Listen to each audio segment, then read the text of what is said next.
Negeri tiga. Ah, 74. Tiga empat. Tiga empat juga.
Bismillahirrahmanirrahim. Assalamualaikum warahmatullahi wabarakatuh. Alhamdulillahillazi anzalal Qur'an hudan linnas wa banata minal huda wal furqan. Asyhadu an la ilaha illallah wa asyhadu anna Muhammadar Rasulullah. Allahumma salli ala Muhammad wa ali Muhammad. Rabbi israh li sadri wa yassir li amri wahlul 'uqdatam min lisani yafqahu qawli. Walhamdulillahi rabbil alamin. Alhamdulillah, di kesempatan yang ada pada pagi ini kita bertemu kembali untuk tadabbur surah Al-Baqarah. Pagi ini review 173 menyambung 174.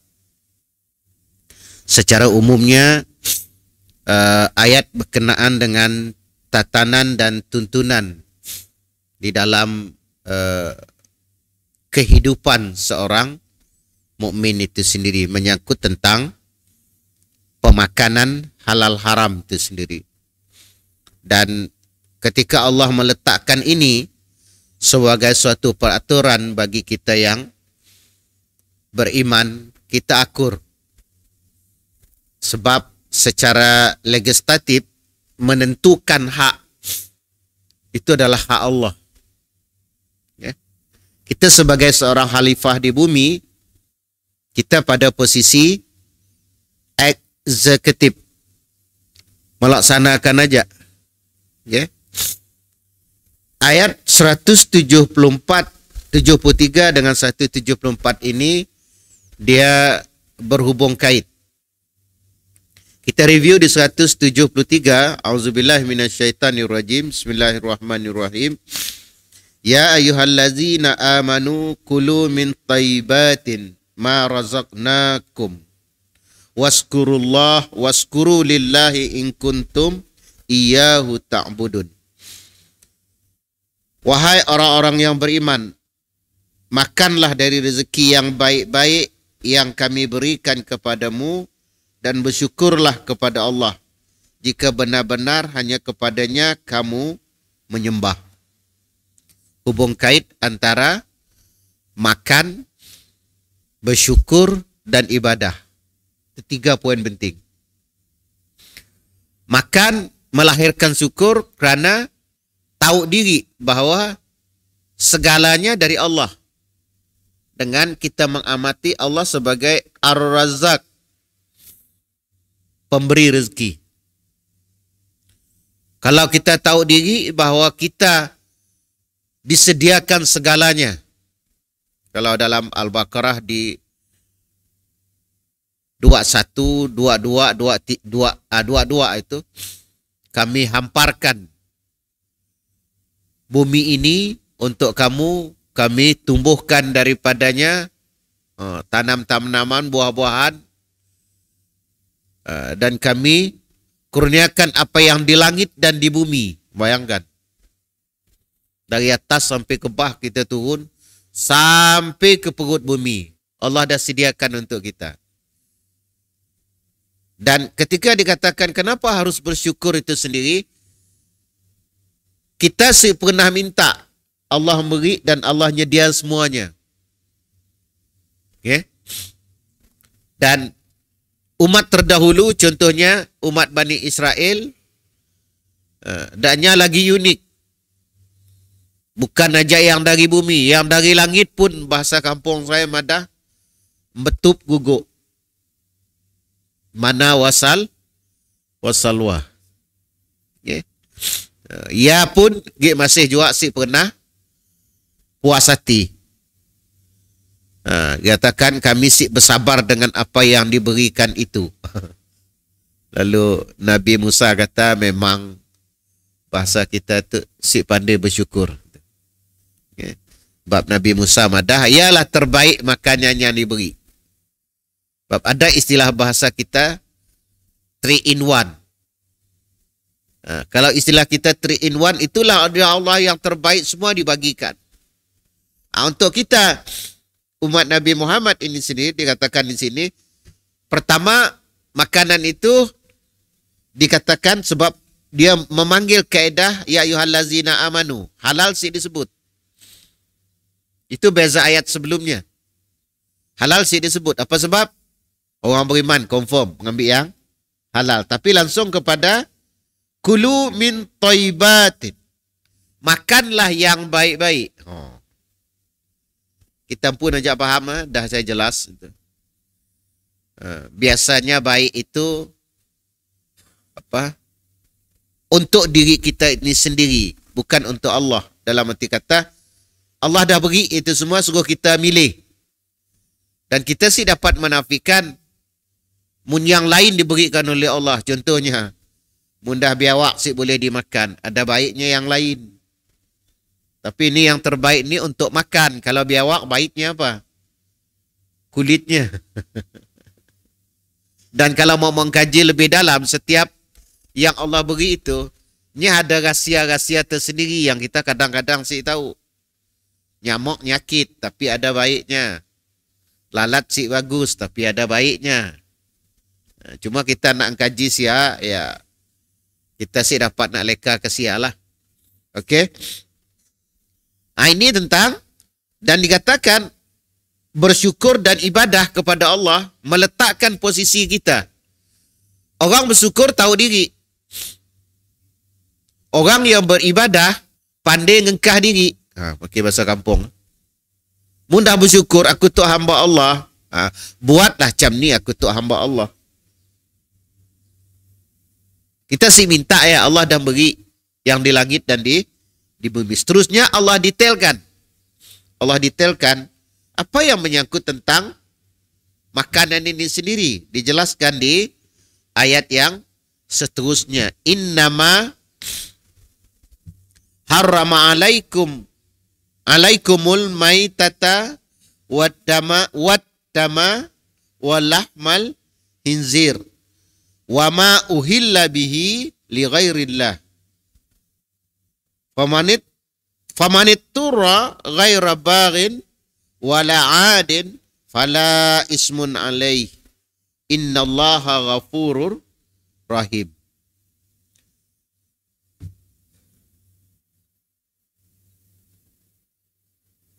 Sesungguhnya Allah hanya mengharamkan bagimu bangkai, amati ya, darah, daging babi, nanti banyak yang bahas tu, muntulang Ustaz, dan binatang yang disembelih, ketika disembelih disebut nama selain Allah. Orang tu menterjemah berbelit sikit. Okay. Disembelih bukan selain Allah. Itu disembelih selain Allah. Tetapi barang siapa yang terpaksa memakannya sedang dia menginginkan dan tidak pula melampaui batas, tidak ada dosa baginya. Sesungguhnya Allah Maha Pengampun lagi Maha Penyayang. Dirincikan. Dalam rincian ini katanya, sesungguhnya Allah mengharamkan bagimu bangkai. Baru nanti bila cerita bangkai tu tadi. hubung kaitnya dengan disembelih ni sih. Disembelih ini dibahas juga para ulama detail. Sebab antara yang timbul itu memburu. Nganta yang memburu ditekam. Ya. Ini gaya hukum. Itu yang dibahas oleh ulama dengan rinci. Sebab adakah dia nganta itu terus nganta dengan disembelih takut tekam terus mati. Seterusnya darah. Okay. Sebab ada dengar cerita itu orang nak beli hati itu, rupa darah dibekukkan. Dia kata orang saya sampai hatilah orang ke datuk pedagang. Okay. Darah dibekukkan. Okay. Tapi nak beli hati. Ya, teknologi macam-macam. Daging babi. Nanti dibahas. Macam ni tentang bulu. Okay. Dan binatang yang ketika disembelih tidak disebut atas nama Allah. Detail dalam tu. Kalau di awal tadi di 173 nya umum. Dalam umum tapi khusus. Khusus untuk orang beriman. Di ayat sebelumnya juga umum. Bab menyangkut soal halal dan baik di 168. Ya ayyuhallazina amanu kulu mimma fil ardi halalan thayyibah. Macam kan? 168 halal dan baik. 173 makan yang baik saja. Apa beza tadi saya jelaskan? Di 168 ya Yohanes, wahai manusia. Buana pukul semua. Di ayat 173 ya ayyuhallazina amanu. Ya bezanya. Bila dikata orang beriman halal dah confirm. Tapi belum tentu baik. Okay? Sebabnya langsung kepada baik, tidak lagi halal. Tapi untuk semua ya Yohanes kulu mimma fil ardi halalan thayyibah 168 makanlah yang apa yang ada di atas muka bumi ini halal baik. Terus ibadah wala tattabi'u khutuwati syaitan, jangan ikut syaitan. Sebab tidak mengambil yang halal, tidak mengikut aturan syariat, bermakna mengikut langkah-langkah syaitan. Tapi di 172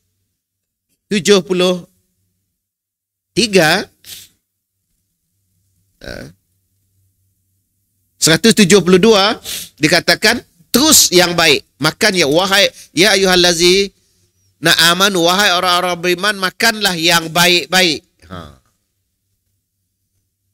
Baru dalam jarak 168 dengan 172. Tapi semua ya mengatur tentang kehidupan. Khusus untuk orang beriman, umum untuk orang selain Islam. Sebab Quran ini diturunkan untuk hudan linnas, semua manusia. Didetail lagi, kalau orang beriman itu didetail lagi. Okay. Adakah si cukup ayat yang 168? 168 ada nyebut halal. 172 tiada nyebut halal. Kena kalau orang tadi dah beriman, automatik ada peraturan. Yang orang nanya, apa urusan tentang sembahyang? Aku dah Islam bah. Tunggu dulu. Kau dah bersyahadah sih? Udah. Ketika masuk dalam ruang syahadah, pertama di dalamnya ada peraturan. Ada ketentuan. Okay? Ada penyelesaian. Mudah masuk dalamnya. Istilahnya, masuk kampung Semeriang ada peraturannya. Masuk negara Malaysia ada peraturannya. Izin masuk satu, undang-undang di dalamnya dua. Sebab itu bersyahadah, iya. Kedua, solat. Kau bersyahadah saja, iya kau dah madah kau Islam. Tapi orang Islam harus dibuktikan dengan solat. Nah begitu juga yang ini. Bila dia dah Islamnya masuk ke dalamnya, maka kena ikut peraturan. Maka peraturan di sini jangan makan dari sesuatu yang sifatnya bangkai. Sebab dalam bangkai dibahas oleh ulama, semua yang di laut itu halal. Munnya ada menyangkut soal bangkai. Tentunya binatang-binatang tertentulah. Mungkin kita nemu ikan mati, boleh sih dia makan. Adakah kita nyembelih ikan? Ada ulama membahas itu. Okey. Dan kita nanggap binatang-binatang juga kata dak biawak, dak boyak. Tapi nya bukan asal dari laut. Okey. Muara laut, kalau sungai di laut benar si ada boyak. Ada sih. Di laut sekali. Si ada. Si ada, ya. Sungai dan muara aja. Jadi ketika dikatakan di sini bangkai, kalau terjumpa katakanlah ikan mati, boleh sih dimakan. Boleh. Cuma waktu saya belajar bab tu, Pak Kiai saya tu nangga kami orang ngantuk dikujinya. Semua yang di laut itu bisa dimakan kecuali kapal selam. Baru angkat. Apa nak makan kapal selam? Walaupun dia menyelam. Maksudnya di sini itu, kalau ikan itu mati, kita akan ada juga kalau istilahnya ikan buntu, tahu kan? Menyangkut soal apa yang boleh dimakan di laut itu, kalau nya mati, itu boleh dimakan. Tapi di darat si dapat, manok kena langgar. Dah mati, si dapat. Itu menyangkut soal bangkai. Jadi kita siksa ambilnya. Yang seterusnya, darah. Darah otomatik, si boleh. Okay. Mun kadar sikit kena kepada pakaian kita, cukup saja dicuci dan percikkan. Okay. Tapi udah banyak cuci macam biasa sehingga hilang bau, hilang zat, rupa. Kalau itu baru, kalau biasanya kadang kan waktu kita solat darah terkena dengan pakaian kita. Tapi ini menyangkut soal makan. Okay. Mun ada nanti persembahan harus minum darah, confirm. Mun ada dalam ilmu-ilmu, contohnya ilmu silat itu, contoh mesti minum darah, confirm silat itu siapa diharap. Ambil aja silatnya, jangan ngambil amalannya. Pak saya jumpa kadang-kadang macam-macam amalan. Contoh, hanya makan nasi sekepal, cabai padi 7 ringgit, sedang juga ya. Ya, mun perlu beli juga makan cabai dengan nasi sekepal ya. Dia menentukan sesuatu yang halal itu menurutnya. Kau sih boleh makan lain. Macam yang kita madah, kau hanya boleh makan nasi, mewajibkan. Asyik makan nasi, makan daun, si boleh makan daging. Sama juga sikap macam yang si boleh. Kau si makan ya urusan kau. Bahasa kasar. Kita kalau si makan ya urusan kita. Tapi kalau nak dah ditentukan oleh halal haramnya oleh Allah, kita jangan masuk campur. Itu namanya legislatif. Okay. Mungkin kita pun si makan lain cerita. Macam saya si makan itit, si makan serati, si makan arnab. Mun tahu. Mungkin tak ada masak sedap-sedap, saya dah apalagi dirempah nak. Apa semua makannya. Atau itu adalah perasaan sendiri. Kita pun si mau. Bukan menyangkut soal mesti dan wajibnya. Si boleh, si mau makan. Kita jangan menghalalkan. Kita pun si makan, udah. Kita pun. Bukan menyangkut soal hukum. Okay. Sebab mungkin nanti ada faktor. Ini luasnya agama. Ada faktor allergic. Ada orang udang saya dapat. Kalau kena udang, confirm gatal itu. Manalah gatal. Okay. Ada juga yang berfahaman tentang, contoh masyarakat kita nak ikan patin. Orang nanya dengan saya kaedahnya ada. Pertama, mempercayai itu jangan, tapi menghormati pandangan orang tua itu iya. Kita sih nak makan udah, tapi jangan beretikat itu yang memudaratkan. Itu sih boleh. Seolah-olah itu yang memudaratkan. Kalau nak sekadar menghormati pandangan orang tua, iya. Okey, tapi bila kata itu memudaratkan, dan mungkin juga kerana keturunan itu ada alergiknya. Itu pun logik. Ada jenis keturunan kan, si dapat makannya. Oh makannya gatal kah? Apakah bengkak kah badan kah? Tapi bila menjatuh jadi hukum, itu hati-hati. Sebab itu nanti ada ayat itu yang mengatakan kalau dalam keadaan keterpaksaan, dalam arti kata kita dah ada alternatif lain. Allah nak buka ruang kebebasan. Lah cari ayat. Tetapi barang siapa dalam keadaan terpaksa memakannya sedang dia tidak menginginkannya, tidak pula melampaui batas. Apa itu? Ruang Islam itu tidak terbatas. Sebab nanti timbul isu tentang macam ni berubat dengan apa? Darah babi. Itu isu timbul. Tapi juga dalam syarat syariat, dalam luas syariat, syariat juga ada beri batas. Okey, macam ni, mun ada alternatif lain, dapat si usaha alternatif lain, haruskah makan darah bab satu, babi? Tapi fala junah, tidak dosa. Islam beri alternatif, diluaskan, ada juga batasannya. Boleh faham tak maksud? Okey, dibuka. Tapi ada had. Si juga dilebar tu sebenarnya. Cang je siapa. Si dapat juga. Ada batas. Katakanlah. Alternatif pertama darah babi. Alternatif kedua darah sapi. Kalau ada alternatif. Ini batas. Tapi kalau si ada alternatif. Ya aja.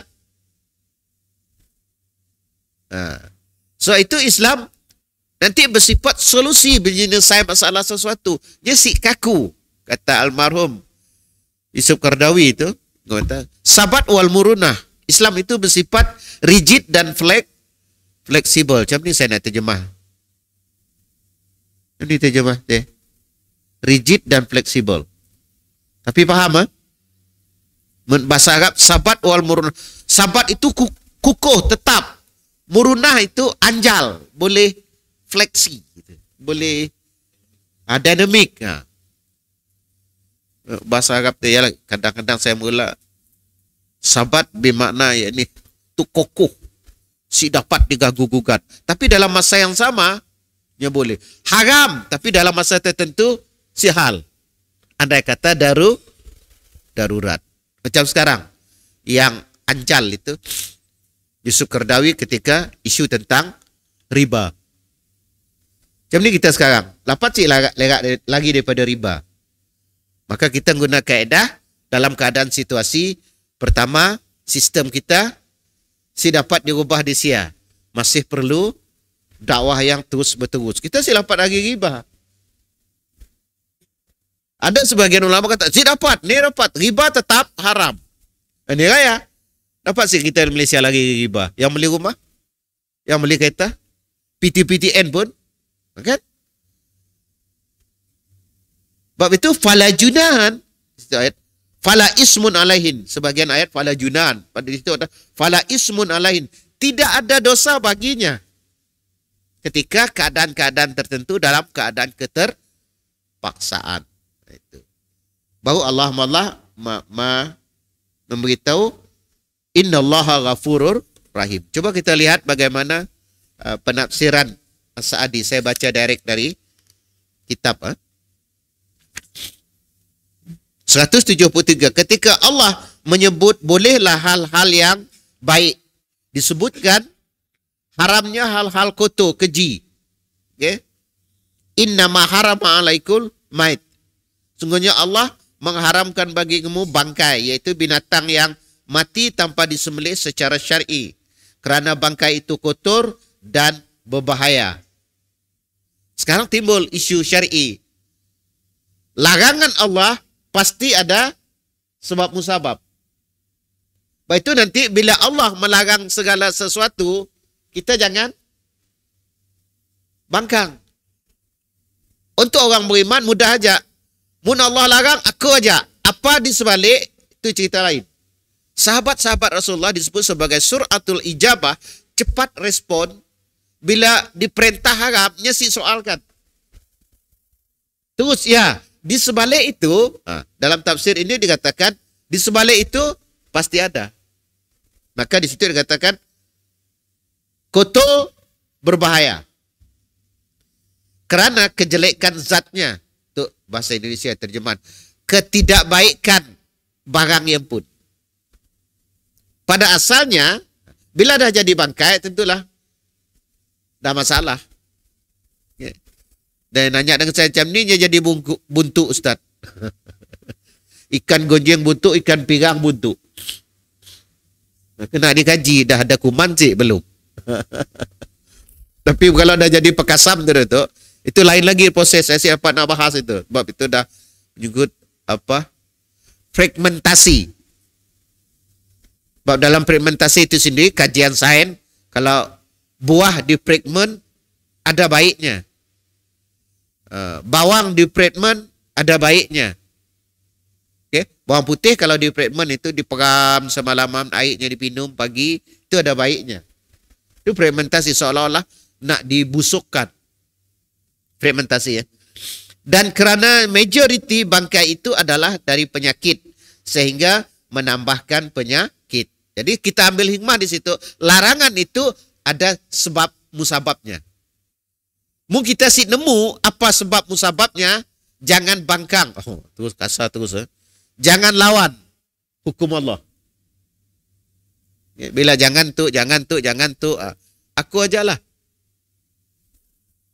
Namun pembuat syariat, lainnya cara terjemah, mengecualikan dari keumuman tersebut bangkai belalang dan ikan. Oh, rupanya tadi ikan buntu saya ada masalah. Sebab ikan sih termasuk belalang. Tapi orang sih biasa makan belalang siapa? Okey. Saya kebetulan pergi kecil dulu dah nangkap belalang, dah boring gila. Habis semua dicabut. Tinggal perut, bila perutnya lah gelik nanggah. Tapi saya sih boleh dengan gelik saya boleh menghukum itu kalau sekarang lah. Si boleh dimakan, si dapat. You soal you gelik, you urusan you. Macam saya juga kan, bila dengar genap, perasaan tu si sedap, gelik. Boleh si saya menghukum? Si boleh. Hukum genap halal. Hukum itik halal, hukum ansa halal. Saya bila nangganya nyuruduk ya, kebetulan zaman kita dulu, dia juruk ya lah, juruk nyawa ya. Si dapat. Macam abang saya si mau lagi aku makan kicap, aku nangga tidak di pedungan bola nak ya Allah kata dia. Oh. Ya urusan ya lah, mengharamkan si boleh, you si mau makan urusan diri. Ini cara kita dalam Islam. Okay? Halal tetap halal. You si mau, itu cerita lain. Kerana kedua bangkai itu halal lagi baik. Mana belalang dengan belalang siapa kita nak sembelih satu-satu. Nah, ini kita nak nyembelih. Jadi halal belalang boleh dimakan. Cuma saya sih tahulah ini mungkin jadi homework saya lah. Ada sih kajian sebenar tentang seluruh belalang yang ada. Sebab ada jenis belalang nanti dalam perutnya ada ulat. Apa aja jenis? Mun beringin ni kaya Ustaz. Ya tak. Perlu dikaji lah. Adakah kategori belalang itu macam ni? Itu kelemahan saya lah. Si kaji dalam saya. Bangkai belalang dan ikan. Kedua bangkai ini halal lagi baik. Juga wadamma, darah iaitu mengalir, mengucur sebagaimana yang telah dibatasi oleh ayat yang lain. Wa ma uhilla bihi li ghairillah, dan binatang yang ketika disembelih disebut selain Allah. Sekarang zat halal sedikit disembelih jadi haram juga. Kita anggap peraturan syariat lah. Halal zat satu, halal perintah dua. Okey? Manok halal, buyu sembelih. Ini tata kerama, tatanan, tuntunan, teknik dan segala caranya Allah menentukan. Kan dah dibahas, ya halal. Okay. Ada yang tanpa sembelih. Menyangkut soal ikan dan belalang. Tapi mumanok tanpa sembelih si dapat kena di sembelih. Nah, ini saya kata luasnya hukum Islam, terbatasnya hukum Islam. Mun kita salah tangga, susah Islam tu. Nah, bukan salah tangga. Sebab kenapa halal haram syariat itu harus dipelajari. Dan kenapa Islam awal-awal bila wahyu turun, ilmu ditekankan dulu. Ikra. Okay. Dan binatang disembelih selain Allah. Yang ini disembelih untuk selain Allah. Seperti hewan disembelih untuk patung. Itu juga. Apa bahasa kita? Dikorbankan. Sebab kita dah ada syariat korban. Baik itu nyembelih mesti atas nama Allah. Berhala dari batu, kuburan dan sebagainya. Semah bahasa kita. Sembahan-sembahan kepada selain Allah. Cuma nanti ditanya, perangai kita pergi kecil dulu nak. Terpekong di kampung, dingkahnya 5. Dia kata anggap sangat sebagai jahil. Yang kita nak hukum itu ya, apa hal? Tahu terpekong siapa makan kita. Kah 5 tu. Bagus kita yang makan. Tapi menurut orang yang berjaga-jaga benda ni hanya berani makan tak. Kata orang dulu ada berantu. Okay. Hal-hal yang telah disebutkan tadi tidak membatas lagi hal-hal yang diharamkan itu. Jadi ada klasifikasi ya. Haram ya. Saat mana dia halal tapi tidak dengan cara itu sama juga. Itu yang saya madah contoh orang nanya sah si sembahyang pakai kain dari curi. Kita nak bezakan. Curi satu, sembahyang satu. Sembahyang dengan syaratnya jemput, curi dengan hal nyempun. Adakah sah? Pakai kain curi. Tetap sah mengikut syarat-syarat rukun sembahyang. Dosa curi, ya dosa curi. Hal-hal tersebut disebutkan dalam ayat ini hanya untuk menjelaskan jenis-jenis hal yang kotor yang dimaksudkan dan pemahaman terbalik dalam firman Tayyibah, hal-hal yang baik keumuman. Apa-apa yang diharamkan dalam dapat difahami daripada ayat terdahulu daripada firman-Nya. Sebab itu dihubungkan. Dia mula 168 halal baik. Di 173 baik mesti disembelih atas nama Allah. Boleh. Fala junah. Tidak dosa. Fala ismun. Ini 2 ayat ni sama. Fala junah alaikum. Untuk fala ismun alaihi. Dan tidak ada dosa. Ada pengecualian. Sebab itu kita nangga terus satu ayat aja tanpa kombinasi ayat yang terusnya. Islam sempit. Tapi kita kemudian sebab itu ada koneksi ayat, kata guru saya. Ada hubung kait ayat. Bila kita cari rupanya. Sebab itu, kenapa kita ada sampai lebih daripada satu mazhab. Ini berbeza pandangan. Kita disuruh menghormati kalau selagi biasanya yang 4 mazhab itu, yang prinsip akan ittifaq. Artinya sepakat dalam satu perkara. Macam kita sembahyang, rokok, semua setuju. Sujud, semua setuju. Tapi biasanya juga kita tak berkelahi tu, yang sunat-sunat. Mudah tahu yang sunat-sunat, sibuk berkelahi. Kau nak goyang kah? Kau nak goncang kah? Kau singkah kah? Silakan. Munyi ada dalam 3 mazhab, silakan. Tiba-tiba keluar mazhab lain. Asyhadu Allah ilah. Dah turun keluar buku. Ayat si ada. Si dapat kita pakai. Okay. Munyi ada juga dalam mazhab, tapi ihtilaf silakan. Mula mazhab baru lagi. Asyhadu Allah ilah. Lu unjuk buku. Wasallah. Apa hal orang tu? Unjuk. Orang ada 3 versinya, ada versi keempat. Okay. Baik itu ihtilaf pun kita maklum. Kalau ada ihtilaf itu, ya silakan. Sebab yang istihad itu, istihad daripada kelasnya. kelas ulama kerana faktor memahami teks.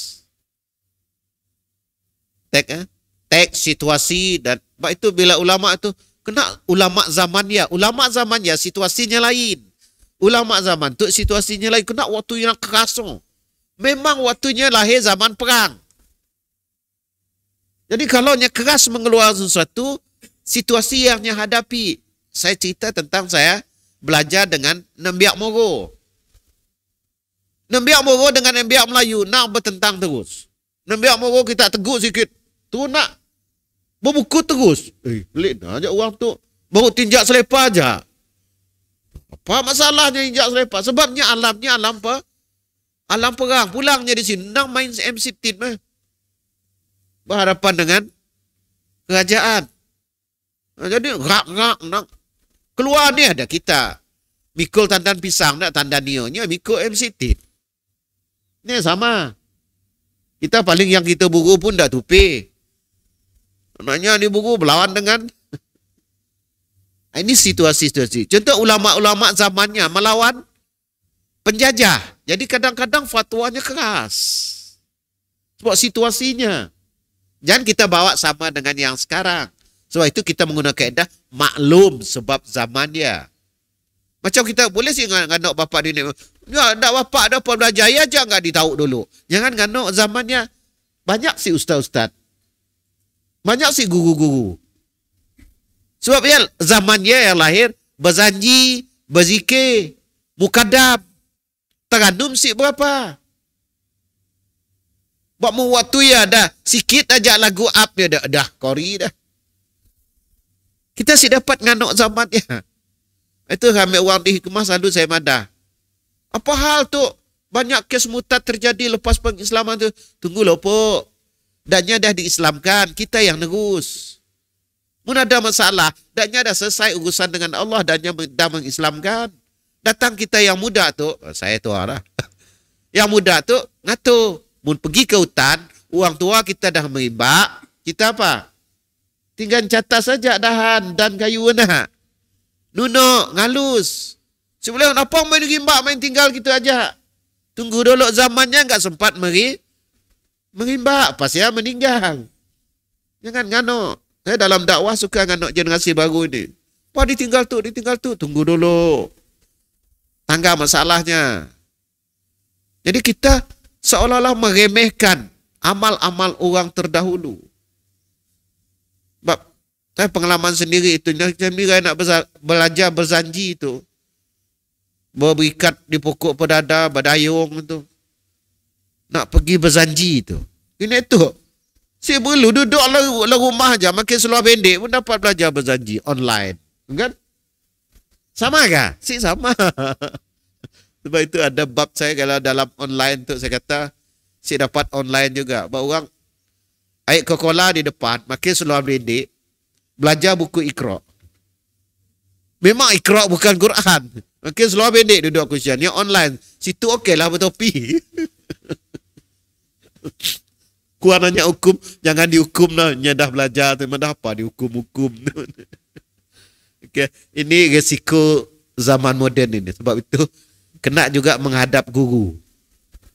Okay. Macam tu apa menghadap guru. Mesti lepas semua online dan sibuk je kita tu. Habis Assalamualaikum warahmatullahi wabarakatuh. Online aja. Semua pulang. Saya seorang-orang dari tu. Oh, member dekat kedai kopi. Oh Ustaz. Gai Gilma redu. Okay. Si dapat juga. Okay, kita teruskan. Hal-hal yang baik. Keumuman apa yang diharapkan dapat dipahami dari ayat firman Allah halalan taibah. Itu hubung kait. Itu awal-awal tadi saya madah. Bila ya ayyuhallazina amanu halal sih disebut. Sebab dah confirm. Tapi ya ayyuhannas halalan taibah disebut. Masuk lagi orang beriman disebut pengecualian. Ada batas, ada keluasan. Macam ni madah. Apa? Dibuka luas, ada sempadan. Dia dibuka, tapi ada sempadan. Kedak tu. Contoh biasa kita dengar tu. Dah ada lain nak dimakan, babi je depan. Boleh, syarat. Tu. Maksudnya ada sempadan. Jadi Islam yang bersifat rigid dan fleksibel, bahasa Arab sabat wal murunah, tetap dan anjal. Sebagaimana yang telah berlaku, sesungguhnya hal-hal yang kotor itu yang semacamnya diharam untuk kita sebagai bentuk kasih sayangnya, nya di sini Allah, kepada kita dan pemeliharaan diri daripada hal-hal yang berbahaya. Ya, sedikit kita sambung. Walau demikian, famanit turra, itu barang siapa dalam keadaan terpaksa, ini. Itu apa tadi? Anjal itu. Terpaksa beralih kepada hal haram kerana lapar dan tidak punya apa-apa atau dipaksakan. Alternatif, Islam tidak. Kan ada cerita sahabat Nabi dipaksa, disuruh mengaku Tuhan lain. Nabi nanya balik, ketika kau mengaku dalam keadaan terpaksa, hati kau ni kaya, hatiku tetap dengan Tuhan yang Esa. Maka tidak ada masalah. Situasi. Maka ada kaedah Islam, situasi boleh merubah hukum. Kalau Imam Syafi'i ada lagi kaedah disebut sebagai al-adah muhkamah. Kebiasaan tempatnya kedaya. Maka seolah-olah macam jadi hukum. Ya? Memang ada biasa kedaya di kampungnya. Okay? Andai katalah contoh, orang laki minang orang puan. Ini kaya. Nang dia biasa sia. Tangga syariat. Syariat membenarkan, boleh. Macam kita Thailand, Vietnam biasa pakai kain pelikat. Orang India, orang Pakistan si biasa pakai kain pelikat. Itu dah jadi seolah-olah macam hukum, tapi bukan hukum. Al-ada muhkamah. Situasi-situasi setempat itu dilihat, diukur dari segi hukumnya. Kalau si bercanggah, seolah-olah macam hukum dah biasa. Lepas itu nanti menyangkut soal yang lain-lainnya. Karena rasa lapar dan tidak pula melampaui batas, ada had. Ya, ini kelewat batas tu bahasa Indonesia. Dalam menikmati apa yang telah diharamkan. Udah ada halang-halang tu dah boleh tu nak. Lalu terus on. Si boleh. Encang je apa? Panggang tu. Oh. Kerana keterpaksaan tadi, maka barang siapa yang terpaksa tidak mampu mendapatkan yang halal dan dia makan menurut batas keperluan mendasar. Itu bahasa Indonesia, keperluan mendasar yang si dapat dia lagi dan ia aja. Dan munisi problem masalah. Sama dengan pengobatan tadi. Makan pengobatan. Tidak lebih daripada itu. Maka fala ismun. Tidak ada dosa. Okay. Ya, ini kesalahan alaihi baginya, dan apabila dosa telah dihilangkan, maka perkara itu kembali kepada asal muasalnya. Mun andai kata si ada apa-apa, kembali kepada asal.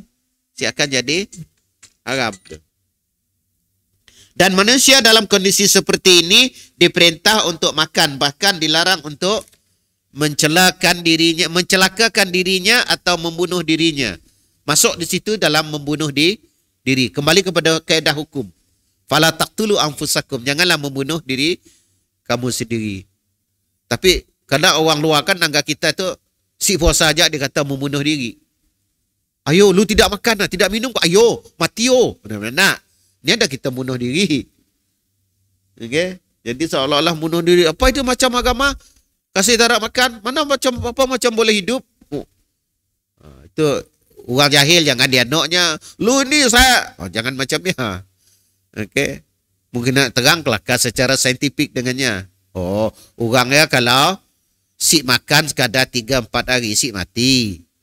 Tapi nya susah nak bertahan, melainkan minum. Kalau sekadar terbit fajar sehingga terbenam matahari, Allah merintah, ya Allah tahu. Okay? Baik, itu nanti puasa, perintah Allah itu apa? Ada di sebaliknya. Siakan Allah merintah itu kalau itu mudarat untuk diri. Malah sebagian mengatakan puasa alternatif. Okay? Puasa alternatif. Puasa Senin Khamis 1. Puasa 3 hari sebulan 1. Amalkan itu sudah menjadi untuk kita menjaga badan kita. Dicampur dengan puasa bulan-bulan tertentu. Tapi amalan Senin Khamis dan amalan 3 hari sebulan memadai. Kalau diimbangi, makan yang baik. Makan tidak berlebih-lebihan. Makan tidak membazir. Dah alternatif dah. Puasa makan yang baik. Kita nasi bila puasa, buka puasa kelak dendam. Dendam. Ni tak? Biasa sehari, roti canai 3 gig. Puasa kelak 6 gig. Roti canai aja ada susun 6. Ni tak. Padahal disuruh makan mineral dengan kurma. Kita roti canai dendam. Ni tak nangga. Air dah 3 jenis sampai air selasih indah. Waktu pukul 2 ya melimpas. Dokyat. Bulan puasa. Nangga air pagi. Ingat Coca-Cola. Ya hanya 2 botol Coca-Cola disedianya. Tanglah aku ngentam Cola. Tamlah air juga di dokyat. Kalau cerita dokyat. Maka wajiblah atasnya untuk makan. Bahkan ia berdosa jika tidak memakan. Dalam keterpaksaan. Hingga ia meninggal. Yang akhirnya dia telah membunuh dirinya sendiri. Hukum bunuh diri sendiri. Fala taqtulu anfusakum. Pembolehan dan keringanan ini adalah rahmat dari Allah terhadap hamba-hambanya. Oleh itu Allah menutup ayat ini dengan 2 namanya yang mulia. Ini kalau orang tafsir nangga lain. Apa digandeng oleh Allah? Innallaha ghafurur rahim. Kena kalimat yang ditutup Allah setelah cerita tentang makan halal dan baik itu. Sungguhnya Allah itu maha pengampun lagi, maha penyayang. Sedikit lagi 2 penggan. Ketika kehalalan itu disyariatkan dengan 2 hal tersebut, dan manusia dalam kondisi seperti ini kemungkinan tidak menggerahkan segala upaya dalam merealisasikannya. Jadi susah dan si susah itu dah diatur Allah untuk kita. Baik dan tidak baik itu dah diatur Allah untuk kita. Gini teknik, gini cara, Allah pun dah ngatur kita. Maka Allah mengabarkan bahawasanya dia adalah maha pengampun. Dia akan mengampuni dari kesalahan yang terjadi dalam kondisi seperti ini khususnya. Yang sesungguhnya keterpaksaan itu telah mendesak dan kesulitan itu telah menghilangkan dari segala perasaan. Ayat ini adalah dalil untuk sebuah kaedah yang terkenal, yaitu kedaruratan membolehkan hal-hal yang diharamkan. Kalau yang belajar usul fikih, belajar tu. Saya ulang. Kedaruratan membolehkan hal-hal yang diharamkan. Kalau kita belajar usul fikih, ini ya pelajarannya. Setiap hal yang telah diharamkan sedang manusia sangat memerlukannya kerana darurat, maka hal itu telah dibolehkan oleh zat yang maha memiliki lagi maha penyayang. Kerana itu segala pujian baginya dan juga rasa syukur yang pertama dan terakhir, yang lahir maupun juga yang batin. Jadi saya nak simpulkan, pertama, Allah memberi aturan syariat adalah kemudahan untuk kita. Jangan kita menganggap bila Allah merintah dan larangan, suruhan dan tegahan, nyusah. Tidak. Untuk kita. Yang kedua, Allah nak meletakkan berislam itu menyerah diri kepada Allah SWT. Totally ikut saja apa yang diperintahkan oleh Allah. Yang ketiga, menentukan halal dan haram itu sendiri hak mutlak milik Allah. Kalau kita melanggar, kalau kita si mampu, jangan salahkan agama. Terakhir, yang keempat, sesungguhnya apapun segala sesuatu yang Allah perintahkan kepada kita, Allah tahu kondisi kita, tahu keterbatasan kemampuan kita. Sebab itu Allah beritahu, Allah maha pengampun lagi maha penyayang. Wallahu a'lam bishawab. Saya kira ini saja untuk pagi ini. Mudah-mudahan dan manfaat untuk kita bersama.